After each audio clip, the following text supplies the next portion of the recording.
আমার মতো প্রত্যেকটা গৃহিণীরই একটাই টেনশন থাকে কি রান্না করব। প্রতিদিন সকালে কি রান্না করব তার আগের দিন রাত্রে সেটা আমরা ঠিক করে রাখি।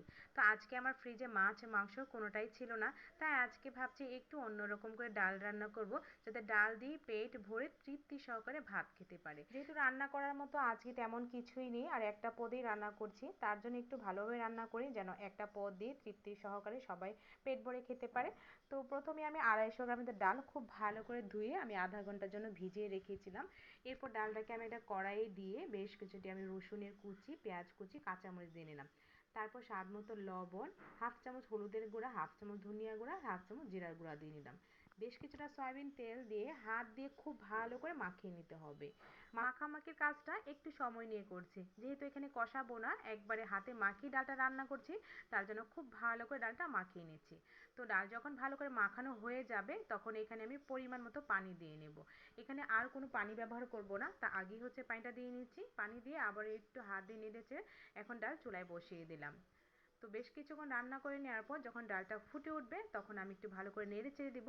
আর এই পর্যায়ে চুলার আঁচটা কিন্তু মাঝারে রেখে ডালটা রান্না করব। মাঝে মাঝে খুব ভালো করে নেড়ে চেড়ে দিব। যখন ডালটা খুব ভালো করে ফুটে উঠবে তখন আমি চুলার জালটা একেবারে লো করে দিয়ে ঢাকনা দিয়ে ঢেকে আবারও বেশ কিছুক্ষণ রান্না করে নেব।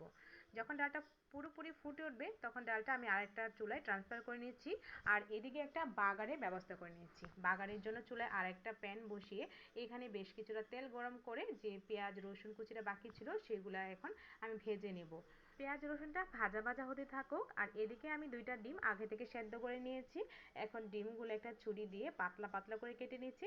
চাইলে আপনার ডিমের পরিমাণটা আরও বাড়িয়ে দিতে পারেন কিংবা ডিমগুলো আপনারা 4 ফালি করেও আপনাদের পছন্দ অনুযায়ী কেটে নিতে পারেন। তো ডিমগুলো আমি পাতলা পাতলা করে কেটে নিচ্ছি। এখন ডিমগুলো আমি খুব ভালো করে ভেজে নেব। তো এইদিকে আমার পেঁয়াজ রসুন এগুলো কিন্তু ভাজা ভাজা হয়ে গেছে, একটা সাইড করে নিচ্ছি। সাইড করে নিয়ে যে তেলটা মাঝখানে রয়ে গেছে এই তেলের মধ্যে আমি ডিমগুলো দিয়ে নিচ্ছি। দিয়ে আমি খুব ভালো করে ভেজে নেব। আর মাঝখানে অনেকগুলো কুসুম কিন্তু আলাদা হয়ে গেছে, এগুলো কোনো ব্যাপার না, আলাদা হয়ে যেতেই পারে। এরপর আমি খুব ভালো করে ভেজে নেব। এখন আমি এখানে অল্প একটু হলুদের গুঁড়া দিয়ে নিয়েছি যাতে ডিমের কালারটা অনেক সুন্দর আসে। তো হলুদের গুঁড়া দিয়ে আবারও কিন্তু মাঝারি আছে খুব ভালো করে ডিমগুলো ভেজে নিচ্ছি। চুলার জালটা বাড়িয়ে দিলে পেঁয়াজগুলো কিন্তু পুড়ে যেতে পারে। তো ডিমটা যখন খুব ভালো করে ভাজা হয়ে যাবে তখন ভাজা পেঁয়াজ রসুনের সঙ্গে ডিমটা খুব ভালো করে আরেকটু ভেজে নেব।